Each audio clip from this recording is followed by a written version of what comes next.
Hello and welcome to मध्य मुकाबिल। मैं हूं रबिया खान और मेरे साथ मौजूद है रऊफ क्लासरा। सबसे पहले नजर डालते हैं कुछ अहम खबरों पर। शहबाज हुकूमत ने पीआईए निजकारी का अमल मुकम्मल कर लिया। आरिफ हबीब कंसोर्शियम ने 135 अरब रुपए की बड़ी ऑफर देकर पीआईए को खरीद लिया। मुल्क की बड़े इदारे की नीलामी तवक्कुआत के मुताबिक हुई या नहीं, इस पर तफसीली गुफ्तगू करेंगे आज के शो में। इसके अलावा बरतानवी जरीदे फाइनेंशियल टाइम्स ने फील्ड मार्शल आसिम मुनीर को अहम स्ट्रेटेजिक लीडर करार दे दिया। सफारती कामयाबियों पर फील्ड मार्शल आसिम मुनीर को खारजा पॉलिसी का माहिर भी कह दिया। वाशिंगटन, बीजिंग, रियाद और तेहरान के दरमियान बैक वक्त रवाबित का क्रेडिट भी पाकिस्तान को दे दिया। सदर ट्रंप की तरफ से शहबाज शरीफ और फील्ड मार्शल की तारीफ।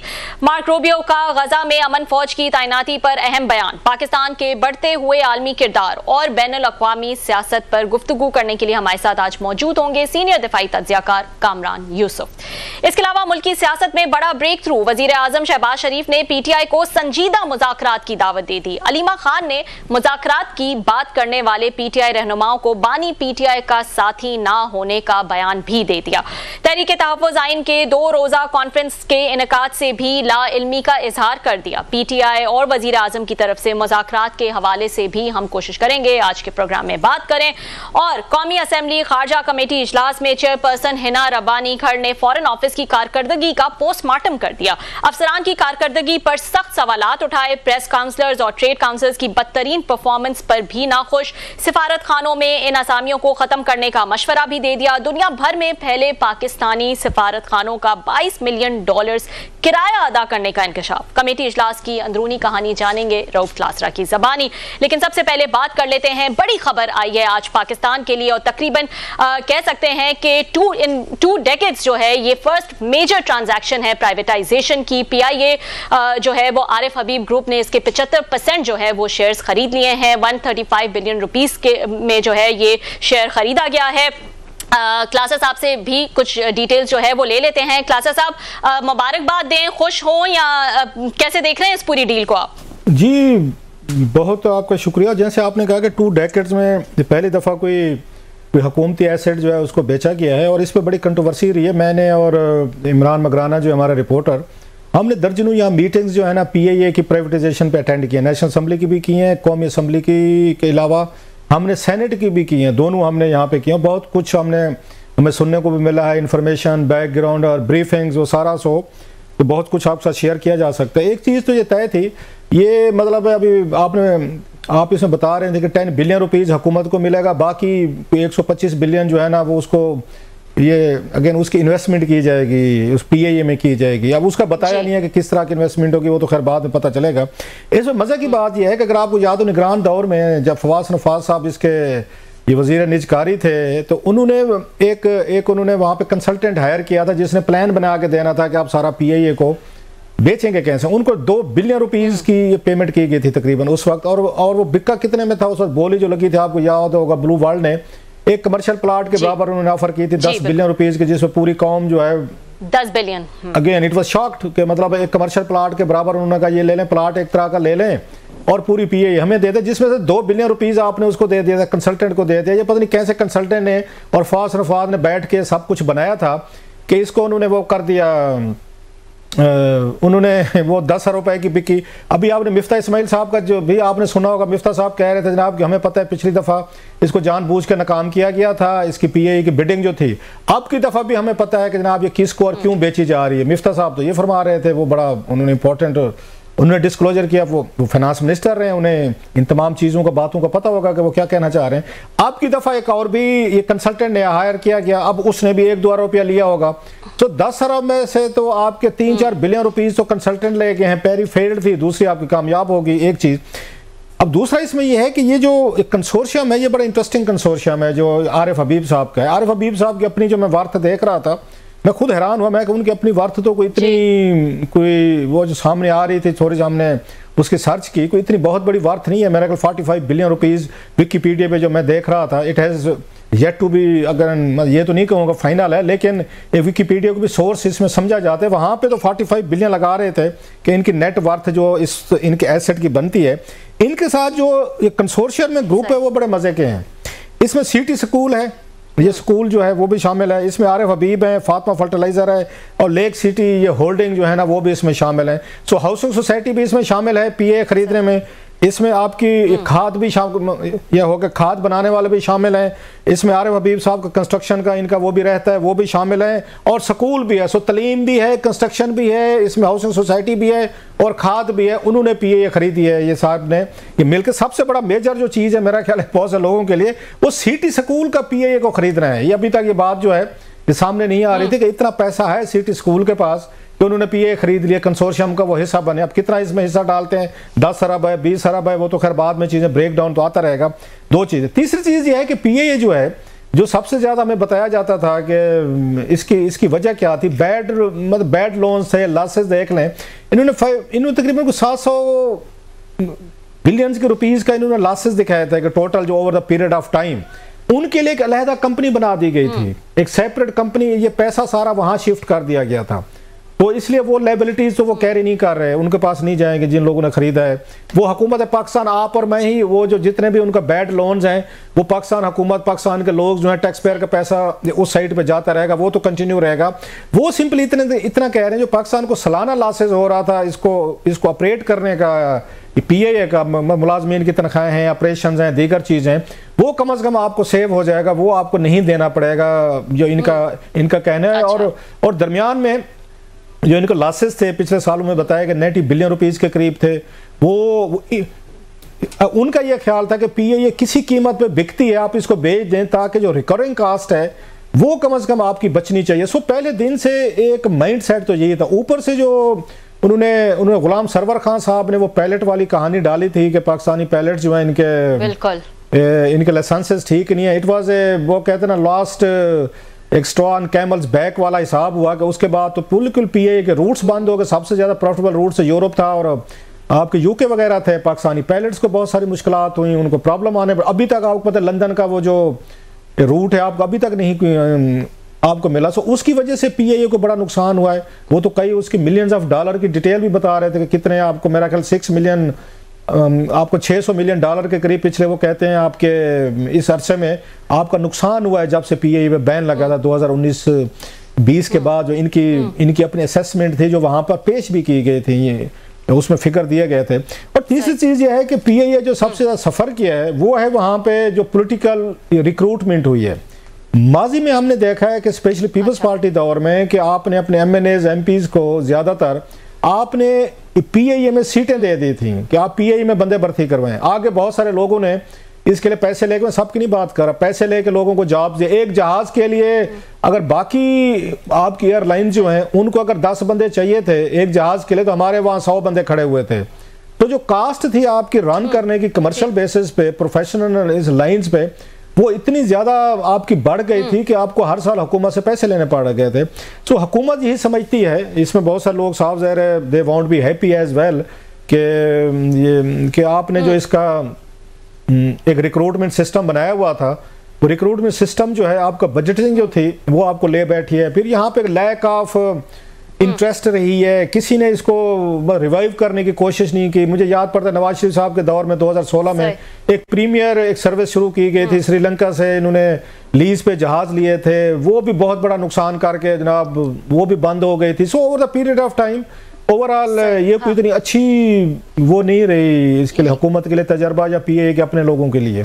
जी मैं एक और भी सवाल आपसे पूछना चाहूंगी यहाँ पे क्लासा साहब, क्योंकि आप कह रहे हैं जाहिर है ओवर द टाइम इतना आपने जो है वो इसको फॉलो किया है। एक वक्त वो भी था जब इसकी प्राइवेटाइजेशन जो है वो जाहिर है हर हुकूमत आती है और वो कोशिश करती है। एक वक्त नवाज शरीफ का वो भी था जब ये बहुत करीब जो है वो प्राइवेटाइजेशन प्रोसेस पहुंच गया था। और मोहम्मद जुबैर इस बात का जिक्र काफी दफा कर चुके हैं, गालिबन वो शायद प्राइवेटाइजेशन बोर्ड पे थे और फिर उनका ये भी बताना है कि सागदार साहब शायद जो है वो इस फेवर में नहीं थे।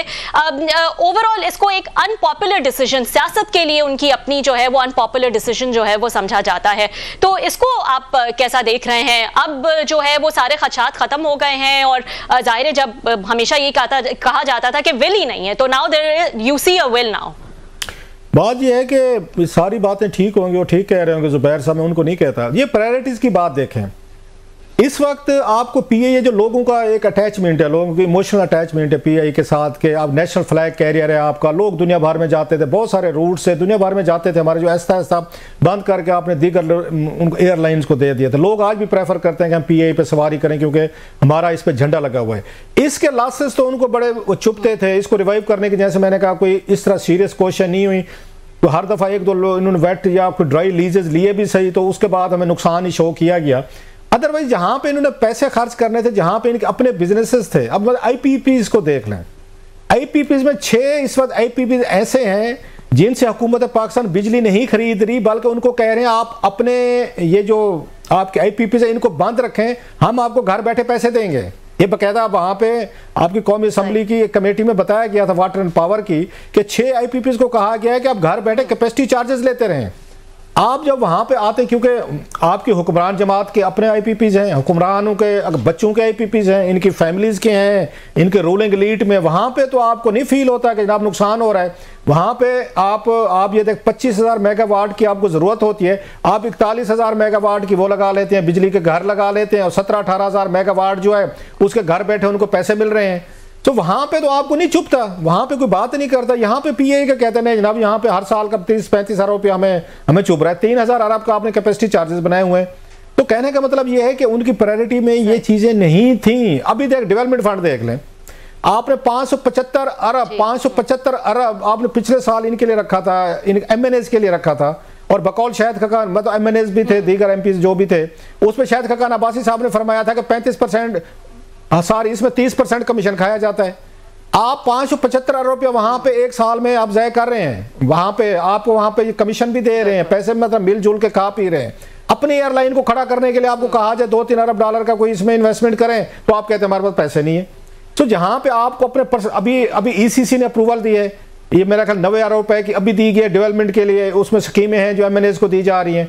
एमएनएस को दी जाने का क्या मतलब, एमएनएस का क्या काम है कि ये डेवलपमेंट करवाएं, इनका काम है ये लोकल बॉडीज के जरिए करवाते हैं, लेकिन इन्हीं के जरिए करवाएंगे क्योंकि उसमें बकौल शायद खकाना भाई साहब के 30% कमीशन है।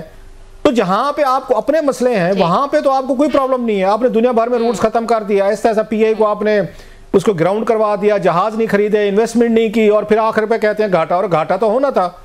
यही पीआईए थी जो दुनिया भर में चलती थी, लोग जाते थे, इसकी टीम थी, फिर ऊपर से आपने रिक्रूटमेंट सेंटर बना लिए। तो वो तो आप और मैंने रिक्रूटमेंट तो नहीं की ना, वो पीपल्स पार्टी ने की हो या जिस पार्टी ने की हो, तो वही शामिल थे उसमें करने में। जब आपने इसको रोजगार का सिस्टम बना दिया लोगों को, और एक जाहाज में 10 की बजाय आपने 40 बंदे खड़े कर दिए, फिर बाद में कहा पीआईए लास्ट में जा रही है, तो लिहाजा ये तो आपने जानबूझ के ये चीजें किया, लोगों का अटैचमेंट है इनके साथ। अच्छा, जहां पाकिस्तान में जब भी प्राइवेटाइजेशन हुई है, मैं बहुत सारी मिसालें दे सकता हूँ, रेगुलेटर आपको नजर नहीं आता बाद में। अब ये अभी आएंगे, इनको देखते हैं कि ये क्या करते हैं। अब मतलब 10 अरब रुपया, मुझे एक और चीज की बड़ी इसमें इंटरेस्टिंग है, उन्होंने कहा जी 135 बिलियन रुपीज की उसकी बोली लगी है, 10 अरब रुपया हुकूमत को देंगे, 125 अरब रुपया जो है ना वो इन्वेस्टमेंट किया जाएगा। वो भाई इन्वेस्टमेंट करना है, अगर हुकूमत पाकिस्तान ने ही अगर 125 अरब रुपया इन्वेस्टमेंट करना है, अपना पैसा लेने की बजाय उनको दे रहे हैं, तो ये तो 10 अरब रुपए में बिक रही है फिर ये फिर तो वो जो आपको उन्होंने प्राइस लगाई थी आपकी ब्लू वर्ल्ड वालों ने कमर्शियल प्लाट की, फिर तो वही है। आपने नोट किया इसमें कि 125 बिलियन रुपीज पीआईए में इन्वेस्ट किया जाएगा। भाई आपका 25% आपका शेयर बच गया है, 72 पता नहीं 75 कितना जो है वो इनके पास जा रहा है। तो भाई आप फिर 125 रुपया क्यों लगा रहे हैं? ये 125 रुपया लगाना था तो पहले लगा लेते, पीआईए को खड़ा कर देते। मतलब अगेन हो सकता है मेरी नालायकी हो, मुझे बात ना समझ आ रही हो, ये तो फिर 10 रुपए में आपकी पीआईए बिकी है फिर, अगर इसको देखा जाए।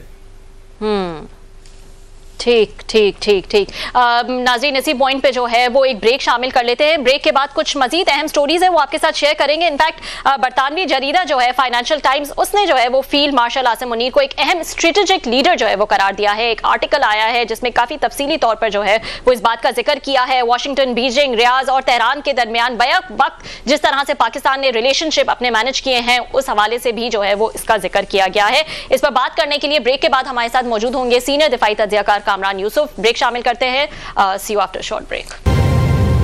वेलकम बैक नाजरीन। एक और अहम इशू पर जो है वो बात कर लेते हैं। एक दफा फिर पाकिस्तान को जो है वो इंटरनेशनली पाकिस्तान की जो अहमियत है उसको रिकग्नाइज किया गया है। हमने देखा वॉशिंगटन पोस्ट का भी जो है वो आर्टिकल आया था और जिसमें पाकिस्तान को जो है वो और पाकिस्तान का जो रोल था मई के महीने में खासतौर पर इंडिया पाकिस्तान कॉन्फ्लिक्ट में उसको सराहाया गया। अब हम देख रहे हैं कि जो ब्रिटिश पब्लिकेशन है फाइनेंशियल टाइम्स, इसमें भी जिक्र किया गया है फील्ड मार्शल सैयद आसिम मुनीर का। और इस हवाले से बात करने के लिए हमारे साथ मौजूद हैं सीनियर दिफाई तज्जियाकार कामरान यूसुफ साहब। इनसे बात कर लेते हैं। अस्सलाम वालेकुम कामरान, बहुत शुक्रिया ज्वाइन करने के लिए। जी बहुत शुक्रिया। अस्सलाम वालेकुम जी। कामरान बताइएगा, हम देख रहे हैं कि मई के बाद खास तौर पर जो है ऑन एंड ऑफ पाकिस्तान की जो कोशिशें हैं, पाकिस्तान की जो पोजीशन है उसको सराहाया जा रहा है। लोकली तो जाहिर है हमने देखा उसको और सराहाया भी, लेकिन इंटरनेशनली भी जो है वो उसको सराहाया जा रहा है। वॉशिंगटन पोस्ट में भी जो है वो जिक्र किया गया और अब हम देख रहे हैं कि सैयद आसिम मुनीर का जिक्र जो है वो ब्रिटिश पब्लिकेशन में आया फाइनेंशियल टाइम्स में, और उनको मल्टी अलाइनर कहा गया है, रिकग्नाइज किया गया है उनको कि जो कॉम्प्लेक्स ग्लोबल डायनामिक्स है उसमें वो बहुत इफेक्टिव रोल जो है उन्होंने प्ले किया। इसको कैसे देख रहे हैं आप? मेरे ख्याल में ये कोई इसमें रॉकेट साइंस नहीं है या हैरान कुन बात नहीं है कि जिस तरीके से एक टर्न अराउंड हुआ है 2025 में और खास करके इंडिया के साथ जो हमारा लड़ाई हुई थी 4 रोजा मई में, तो उसके बाद बहुत सी चीजें टर्न अराउंड हुई और उसकी बुनियादी वजह है जो इंटरनेशनल पब्लिक रही है, क्योंकि पाकिस्तान के बारे में आमतौर पर रिसेप्शन यही थी कि हम मुआशी तौर पर पॉलिटिकली सिक्योरिटी वाइज इतने कमजोर हैं और इंडिया जब हमारे ऊपर हमला करेगा तो पाकिस्तान के लिए बहुत मुश्किल होगा इंडिया को जवाब देना और पाकिस्तान एक रेत की दीवार साबित होगा।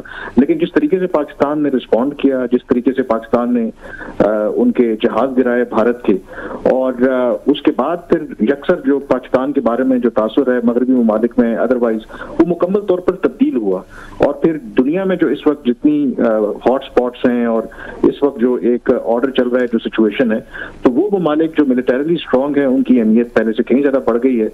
और जो मगरब खास करके अमेरिका जो पाकिस्तान को बिल्कुल राइट ऑफ कर रहे थे और वो तमाम तर अपना जो इन्हिसार है वो भारत के ऊपर कर रहे थे इस रीजन के हवाले से, और पाकिस्तान ने जिस तरीके से रिस्पॉन्ड किया तो उसके बाद फिर पाकिस्तान के बारे में परसेप्शन चेंज हो गई। और अब जो तमाम जो इंटरनेशनल और खास करके वेस्टर्न पब्लिकेशंस लिख रही हैं तो ये मेरे ख्याल में कोई अचंभे की बात नहीं है। ये बताएगा कामरान के बड़ा इंटरेस्टिंग इसमें जिक्र किया गया है कि ट्रम्प जो हैं वो क्योंकि एक गैर रस्मी लीडर जो है वो माने जाते हैं और जब वो सेकंड टाइम प्रेसिडेंट बने तो सबका यही ख्याल था। उसके बारे में ये कहा गया है कि उनको बड़ी बेहतर तरीके से डील किया है सैयद आसिम मुनीर ने। इसको आप कैसा देख रहे हैं? मेरे ख्याल में उसको पाकिस्तान ने जिस तरीके से डील किया इसमें नो डाउट कि बिल्कुल क्रेडिट जाता है। और उसकी एक बड़ी वजह क्योंकि वो गैर रिवायती लीडर हैं और जो भारत या बाकी जो ममालिक हैं वो रिवायती जो तरीके हैं, लॉबिंग है, बिलियंस ऑफ डॉलर स्पेंड करते रहे व्हाइट हाउस, स्टेट डिपार्टमेंट। लेकिन पाकिस्तान ने जो एक तरीका अपनाया कि जो लोग प्रेसिडेंट ट्रम्प के करीब थे, यानी कि स्टीव वेटकॉफ जैसे लोग जो बिजनेसमैन पार्टनर भी हैं उनके, और जो पाम बीच जिनका फ्लोरिडा में उनको कहते हैं जो उनका राय विंड है, तो पाकिस्तान ने वो गैर रिवायती तरीका अपनाया। बट आई थिंक उसमें जो सबसे इंपॉर्टेंट बात है कि ये जो मौजूदा रिपब्लिकन की क़यादत है, खास करके जो ट्रम्प है, ये बड़ा प्रैक्टिकल सोचते हैं। ये देखते हैं कि उनके एजेंडे को कौन प्रमोट कर सकता है, अमेरिका के लिए कौन बेहतर है, वो बैगेज लेके नहीं चलते। तो जो सबसे बड़ी शुरुआत हुई वो पाकिस्तान ने जो दाइश एबी गेट काबुल में जो एयरपोर्ट के बाहर हमला हुआ था उसका वन ऑफ द मास्टरमाइंड्स था, उसको जो पाकिस्तान ने गिरफ्तार करके स्विफ्टली अमेरिका के हवाले किया। उससे मेरे ख्याल में पाकिस्तान के लिए रास्ते खुले और अमेरिकी सदर ट्रम्प की पाकिस्तान के बारे में राय जो है मुकम्मल तौर पर बदली। दूसरा लम्हा तब आया जब पाकिस्तान भारत जंग हुई, उसमें पाकिस्तान ने जिस तरीके से परफॉर्म किया और फिर पाकिस्तान का जो कंडक्ट था, पाकिस्तान ने, अमेरिका ने बिल्कुल रोल प्ले किया, उनको क्रेडिट भी दिया। फिर पाकिस्तान की जो बाइडन जो ट्रम्प इंतजामिया के साथ इंगेजमेंट थी और भारत के साथ भी जो उनकी थी, तो उन्होंने, जो मेरी भी वाशिंगटन में लोगों से बात हुई, तो जो ट्रम्प इंतजामिया के लोग थे उनको ये अंदाजा हुआ कि पाकिस्तान के लोग बड़े रीजनेबल हैं। अगर इंडिया के साथ अगर झगड़ा चल भी रहा था तो उसमें बहुत सी ऐसी चीजें थी जिसमें पाकिस्तान बड़ा फ्लेक्सिबल था। On the other hand India ना वो क्रेडिट देने के लिए तैयार था, इंडिया दूसरी तरफ एरोगेंस शो कर रहा था।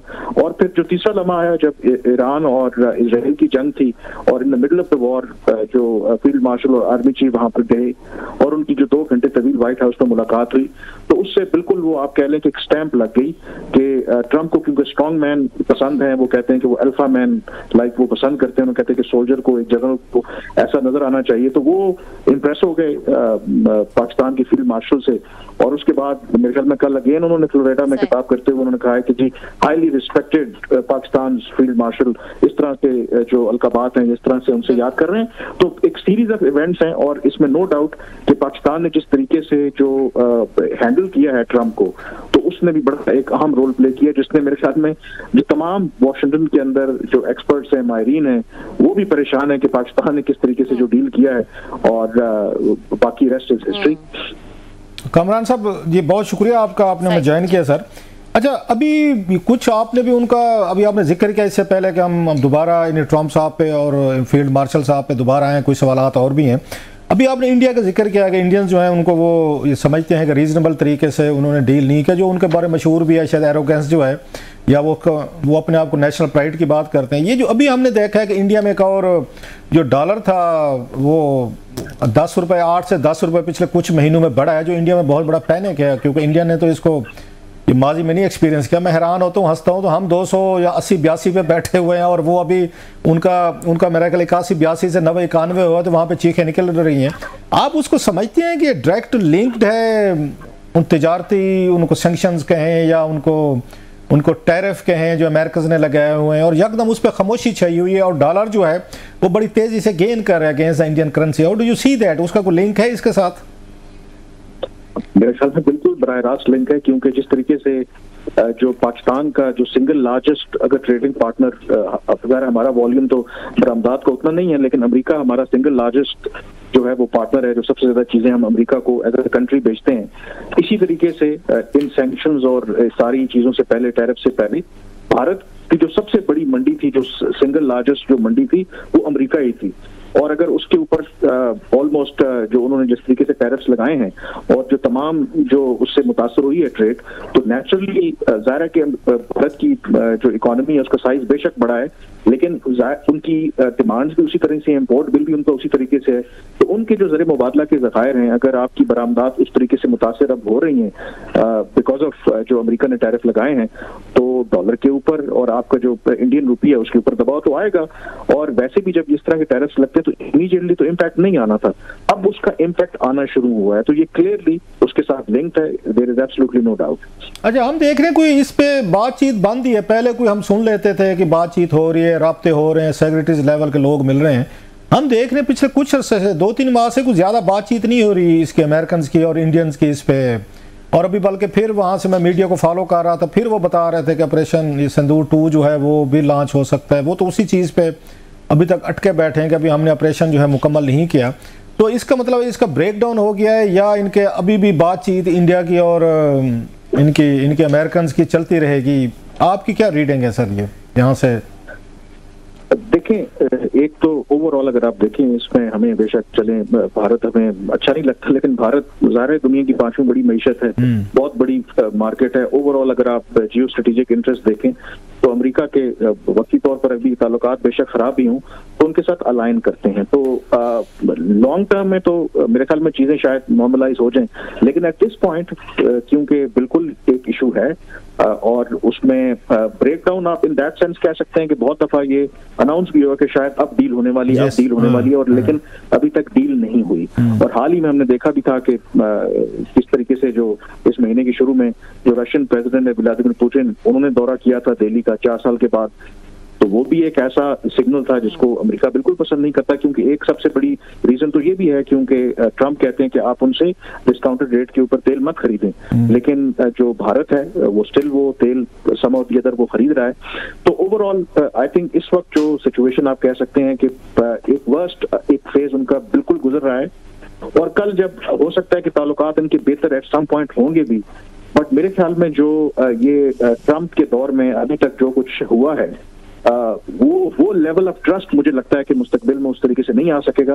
और अगेन आई थिंक जो ओवरऑल जो पाकिस्तान की दोबारा जो रेलेवेंस बढ़ी है वो रेलेवेंस अपनी जगह पे रहेगी। बिकॉज एक और चीज हम अभी बहुत ज्यादा डिस्कस किसी ने किया नहीं, मेरी वाशिंगटन में ही बात, और उन्होंने कहा कि ये कुछ छोटी डेवलपमेंट नहीं है कि हाल ही में जो $686 मिलियन का पाकिस्तान की जो F-16 फ्लीट है उसकी अपग्रेडेशन का जो प्लान एक अप्रूव किया है।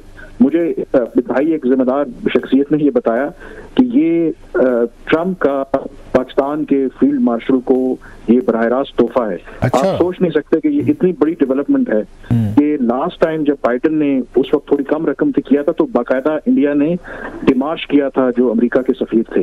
इस मरतबा ट्रम्प इंतजामिया ने कहा है कि जो भी इंडिया का ठीक है उनके कंसर्न्स को वो टेक इनटू अकाउंट करते हैं, बट उन्होंने कहा कि हम अपने इंटरेस्ट को सामने रखे हुए करेंगे और इसका इम्पैक्ट क्या है कि पाकिस्तान के लिए जो F-16 जो अभी हमारा फ्लीट है इस पैकेज के बाद वो 2040 तक आपका ऑपरेशनल हो जाएगा अगेन।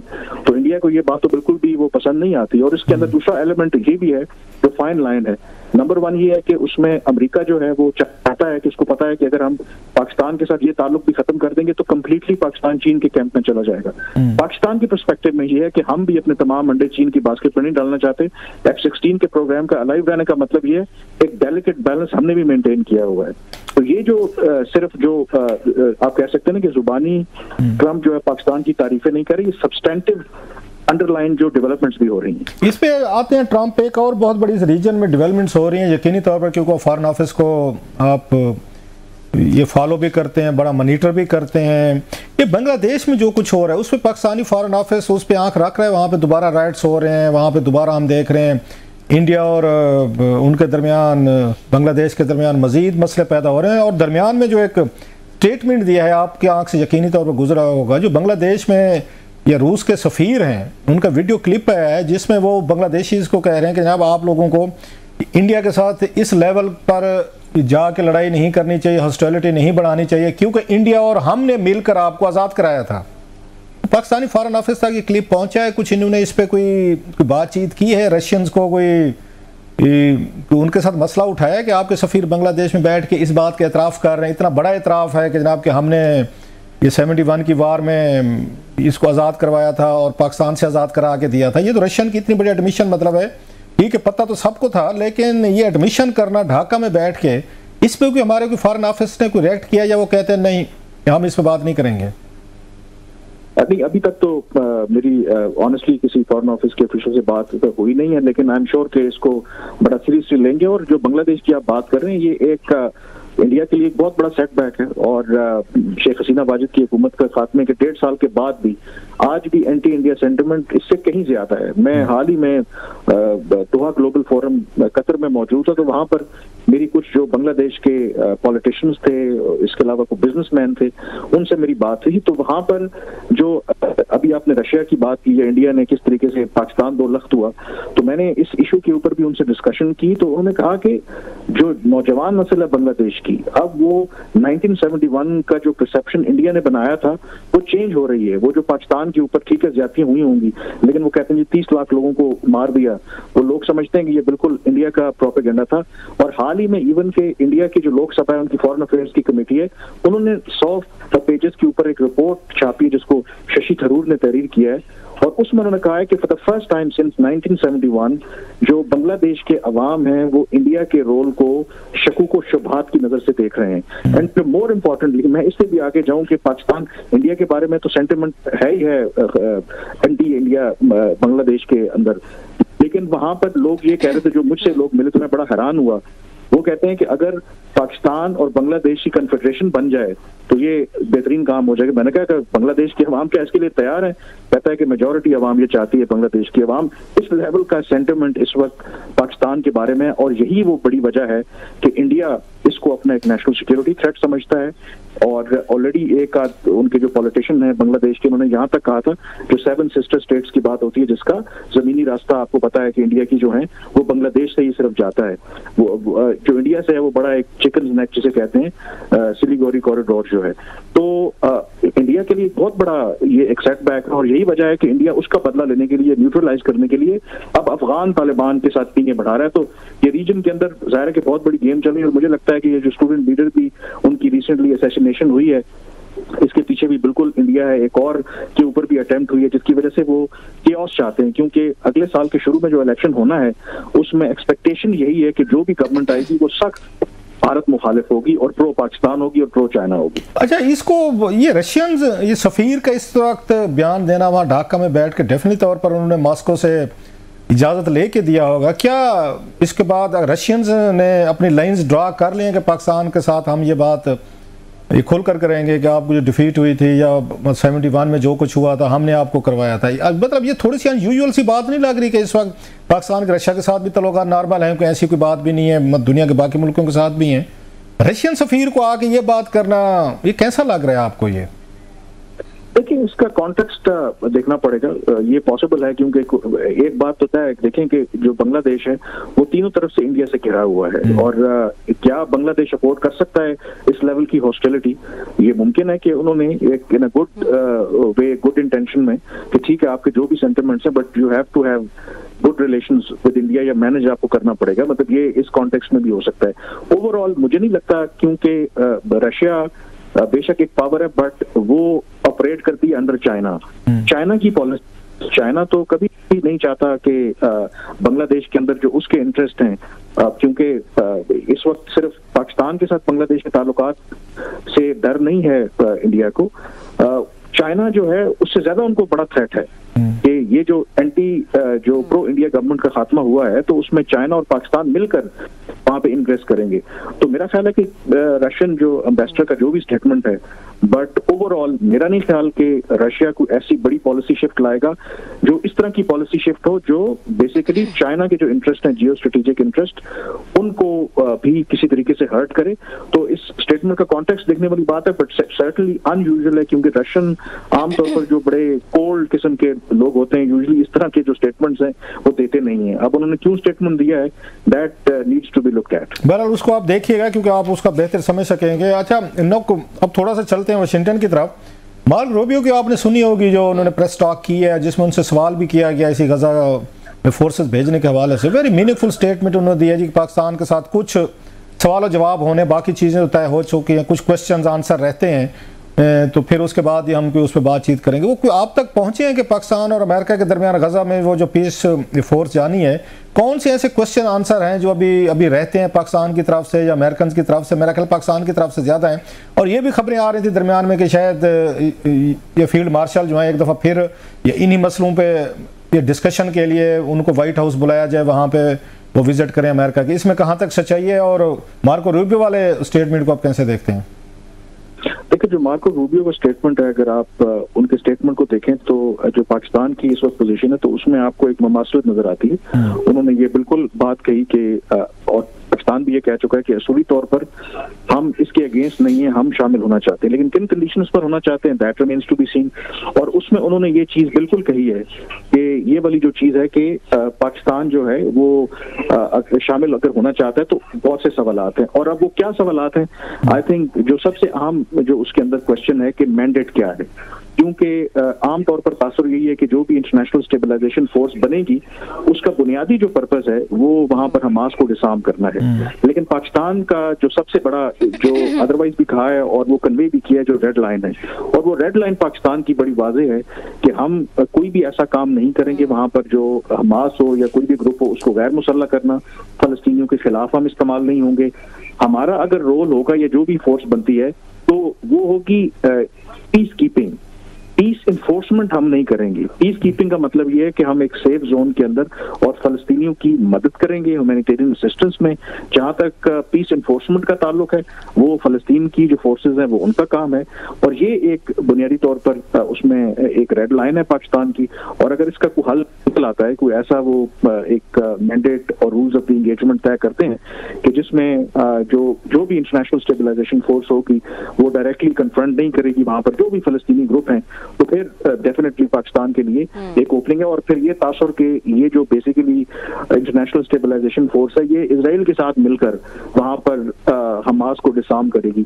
ये भी एक ऐसा इशू है जो पाकिस्तान को छोड़ दे बाकी जो मुस्लिम दुनिया के ममालिक है जहाँ पे इवन बादशाहते भी हैं उनके लिए भी ये एक्सेप्टेबल नहीं है। तो इसके ऊपर मेरे ख्याल में बातचीत हो रही है and there is likelihood, foreign office ने तो खैर डिनाई किया है, but it is a possibility के जी एट सम पॉइंट जो है ना पाकिस्तान के फील्ड मार्शल में भी वो अमेरिका भी जाएं और उनके साथ इस मामले पे डिस्कशंस फर्दर हों।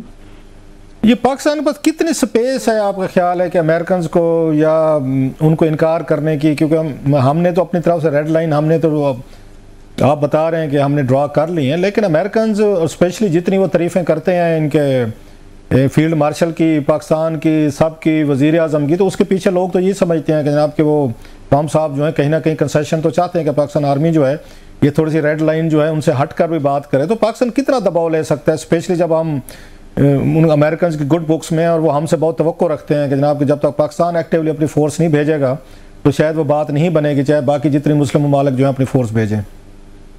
मेरे ख्याल में पाकिस्तान के पास स्पेस है। अगर स्पेस ना होती तो मेरा ख्याल है कि जो मार्को रूबियो ने जो बात की है उसमें उन्होंने खुद इस बात को एक्नॉलेज किया है कि कोई इतना ये स्ट्रेट फॉरवर्ड इशू नहीं है। और स्पेस और जब आप निगोशिएट करते हैं तो इसका हरगिज ये मतलब नहीं है कि ठीक है अमेरिका तो चाहता है कि आप उनके जो इंटरेस्ट हैं या जैसे वो चाहते हैं वो करें, बट मेरा ख्याल है कोई भी पाकिस्तान में जो सिविल और मिलिट्री कोई भी लीडर होगा वो इतना तो उनको पता है कि उसकी क्या इम्प्लीकेशंस हैं, क्या पब्लिक बैकलैश आ सकता है, और वो बात अमेरिका को भी पता है। वो ये नहीं चाहते कि कोई इंटरनेशनल स्टेबलाइजेशन फोर्स बनने से पहले ही मुतनाज़ा हो जाए और उसके सारे जो चीजें हो जाएं। तो मेरे ख्याल में पाकिस्तान के पास रूम है, और उसमें जो सबसे इम्पोर्टेंट आई थिंक बात है कि पाकिस्तान अकेले उस तरह से निगोशिएट नहीं कर रहा। जो अरब और बाकी जो मुस्लिम ममालिक हैं जिसमें तुर्की है, कतर है, सऊदी अरब है, जॉर्डन, इजिप्ट, इंडोनेशिया है, ये वो बड़े मुस्लिम दुनिया के बड़े ममालिक हैं, तो ये कलेक्टिवली इस इशू के ऊपर बातचीत कर रहे हैं। तो और सारे ये जो मुस्लिम कंट्रीज हैं उनको पता है कि कोई भी जो फलस्तीन वाला इशू बड़ा सेंसिटिव है, कोई भी मिस स्टेप लेंगे तो उसका रिएक्शन आएगा, ज्यादा अपने आप को अमेरिका के साथ अलाइन करेंगे या लगेगा कि हम इजराइल के, तो कोई भी ऐसा जो ऑपरेशन है या अच्छा कामरान बड़े दिन हो गए इस अफगानिस्तान फ्रंट पे, क्या लेटेस्ट है पाकिस्तान और उनका बॉर्डर तो बंद है, ट्रेड बंद है, आना जाना बंद है, तो अभी क्या लेटेस्ट क्या सिचुएशन है पाकिस्तान और ये काबुल के दरमियान? स्टेटस को इस वक्त चल रहा है और उसमें पाकिस्तान का जो अप्रोच है कि मैक्सिमम आपने दबाव बना के रखना है, और उसमें एक जो डेवलपमेंट हुई थी हाल ही में कि जो 1000 के करीब जो उलेमा थे अफगान के, उनका एक इजलास हुआ था जिसमें करारदाद पास की गई थी, और मोरलेस वो पाकिस्तान का मुतालबा के अफगान तालिबान की तरफ से एक फतवा है कि जिसमें कम से कम वो ये तो कहें कि पाकिस्तान के खिलाफ जो भी अटैक्स हो रहे हैं वो उसकी इजाजत नहीं है। तो किसी हद तक पाकिस्तान का ये ख्याल है कि वो एक सिग्निफिकेंट डेवलपमेंट है, लेकिन क्योंकि ट्रैक रिकॉर्ड रखते हुए अफगान तालिबान का हम चाहते हैं कि दबाव उनके ऊपर बरकरार रखा जाए। जिस तरीके से बॉर्डर अभी तक बंद है, बॉर्डर को बंद रखा जाएगा। उसका एक एडवांटेज वो कहते हैं कि ये जरूर हुआ है कि बीच में इक्का दुक्का अटैक्स तो हो रहे हैं, नॉर्थ वजिस्तान में भी हुआ, अटेम्प्ट होते हैं, लेकिन कोई बड़े स्केल का अटैक उस तरीके से हो नहीं पा रहा। तो उसका एडवांटेज वो कहते हैं पाकिस्तान को ये है कि उसका फायदा उठाते हुए कि जो हमारे सरहद के अंदर ऑलरेडी ये दहशतगर्द मौजूद हैं, तो हम फॉर द टाइम बीइंग उनके ऊपर फुली कॉन्सेंट्रेट कर सकते हैं, उनको न्यूट्रलाइज कर सकते हैं, and then at the same time वो दबाव हम बरकरार रखेंगे। तो स्टेटस को है, पाकिस्तान अपनी पोजीशन से जो है वो बिल्कुल पीछे नहीं हट रहा, और वो पोजीशन वाज़ेह है कि अफगान तालिबान को रिटन एग्रीमेंट देना पड़ेगा और डिसाइसिव एक्शन लेना पड़ेगा इन ग्रुपों के खिलाफ। बहुत शुक्रिया आपका, thank you very much Kamran.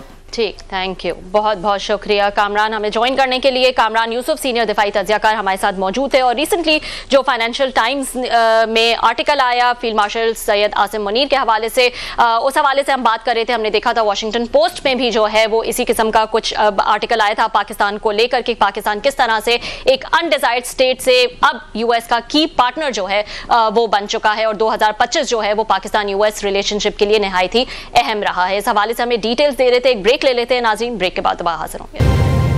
Welcome back नाजरीन। एक और अहम इशू पर जो है वो बात कर लेते हैं। कौमी असेंबली खारजा कमेटी इजलास में जो है उसकी जो चेयरपर्सन थी हिना रब्बानी खर, उन्होंने फॉरेन ऑफिस की कारकर्दगी के हवाले से जो है वो काफ़ी ज़्यादा इंकशाफात किए। ये कमेटी का इजलास था, कौमी असेंबली की कायमा कमेटी बराए खारजा अमूर, और क्योंकि क्लासा साहब वहाँ पर मौजूद थे, उनसे बात कर लेते हैं कि इसकी क्या तफसीलात है, इसमें क्या क्या इंकशाफात हुए।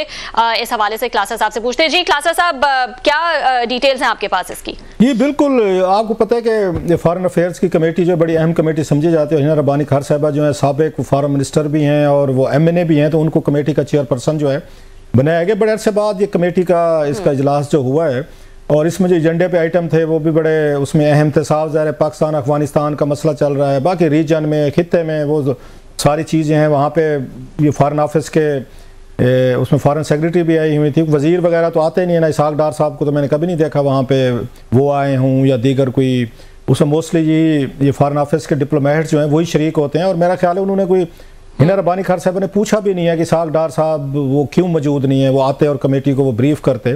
तो डार साहब वहाँ फिनांस कमेटी में भी नहीं जाते थे जब वो वहाँ पे ये फिनांस मिनिस्टर थे, मुझे याद पड़ता उस वक्त भी नहीं जाते थे। सो डार साहब जो हैं वो इन कमेटीज़ में नहीं आते। मैंने तो कम से कम उनको ये किसी कमेटी में नहीं देखा, बहुत सारी कमेटीज़ में जाता रहता हूँ जहाँ पे उनको शायद ये आना चाहिए था। एक दो चीज़ें बड़ी अहम थी जो मैंने नोट किया है, क्योंकि ये हिना रब्बानी खान साहबा जो है उनका वसी एक्सपीरियंस भी है, स्टडी भी है और वो अपने आप को काबिल खतून भी समझती हैं। जो चीज़ मेरे लिए थोड़ी सी हैरान कौन थी, 20 मेंबर की कमेटी है ये जो है फॉरेन अफेयर्स की। 20 में से कल मेरा ख्याल है अगर अल्लाह झूठ ना बुलाए तो मेरा ख्याल है कुछ 3-4 ये मेंबर वहाँ पे थे, 1-2 जो हैं जूम पे थे, मतलब 6 लगा लें। तो 6 के अलावा 14 लोग तो आए नहीं थे। इतनी बड़ी अहम एजेंडा, इतनी अहम, आपको पता है इंटरनेशनल रीजन पे जो भी वहाँ चेंजेस हो रहे हैं। और उसके बाद हमने ये चीज़ नोट की कि वहाँ पे जो मेम्बरान हैं वो मोस्टली बात नहीं करते ज़्यादा। I don't know, foreign affairs committee का एक मेंबर बनने के लिए आपको वो चाहिए, मतलब इतनी एक सर्टेन लेवल ऑफ आपकी अंडरस्टैंडिंग तो होनी चाहिए कि आपको पता चले कि आप उसके फॉरेन अफेयर्स कमेटी में बैठे हुए हैं। और इसके मुकाबले में जहन में रखें, इंडिया में जो फॉरेन अफेयर्स कमेटी के वो चेयरपर्सन है या चेयरमैन है वो शशि थरूर हैं, ये जरा जहन में रखिएगा। उनकी कमेटी के मेम्बरान यहाँ के मेम्बरान में मतलब ऑफ कोर्स के एक उसका एक कंपटीशन में बैठे हुए हैं आप। तो जो चीज़ मैंने नोट की है कि 2 घंटे की मीटिंग चली है, 2 घंटे में से मैं गलत नहीं कह रहा और मैं कोई एग्जैजरेट नहीं कर रहा, 1.5 घंटे तो हिना रब्बानी साहिबा वो खुद बोलती रही हैं, वो खुद ही बोली हैं 1.5 घंटे। बिल्कुल मैं उस पर कह सकता हूँ। दरमियान में कुछ सवाल जवाब अगर होते भी थे तो वो सवाल भी बाज़ वह खुद कर रही थी, जवाब भी वो खुद दे रही थी। तो बाकी जो हैं वो जो मेम्बरान जो हैं वो महज एक तरह के स्पेक्टेटर ही थे और उनकी गुफ्तगू सुन रहे थे। तो उसके बाद 15-20 मिनट शायद उन्होंने बात की होगी, वो फॉरेन ऑफिस वाले जो थे उन्होंने कुछ दरमियान में बातें की। मुख्तसर वो बात करते हैं, डिप्लोमेट आपको पता है ज़्यादा बात नहीं करते। सो ज़्यादा तकरीर कहें, गुफ्तगू कहें या नॉलेज कहें, वो तो हिना रब्बानी खान साहिबा का है। तो मेरी एक प्रपोजल है कि जब किसी और ने कोई बोलना नहीं है या हिना रब्बानी साहब ने किसी को बोलने नहीं देना मीटिंग में, वो खुद ही काबिल हैं, 1 मैन या 1 वुमेन वो आर्मी हैं, वो खुद वो कहते हैं जज, ज्यूरी और हैंगमैन हैं, खुद ही सवाल करेंगे, खुद ही फैसले करेंगे, खुद ही सजाएं देंगी। तो फिर बाकी हमें मेम्बरान 20 पे मेरा ख्याल पैसे ज़ाया करने की ज़रूरत क्या है? उनके अलाउंसेज हैं, खर्चा है, आने जाने का उनका अच्छा खासा। एक कमेटी है उसमें मेरा ख्याल है एक ही उसका मेंबर हो वो हिना रब्बानी साहिबा खुद हूँ, एक ही चेयरपर्सन हो हिना रब्बानी साहिबा खुद हूँ, और साथ में कमेटी बन जाए और उसको बैठ के फॉरेन ऑफिस को चलाती रहें। तो मेरी तो ये तजवीज़ है, क्योंकि वहाँ पे जो मोस्टली गुफ्तगू हुई है, मैं ये नहीं कह रहा कि इंटरैक्टिव नहीं थी जी,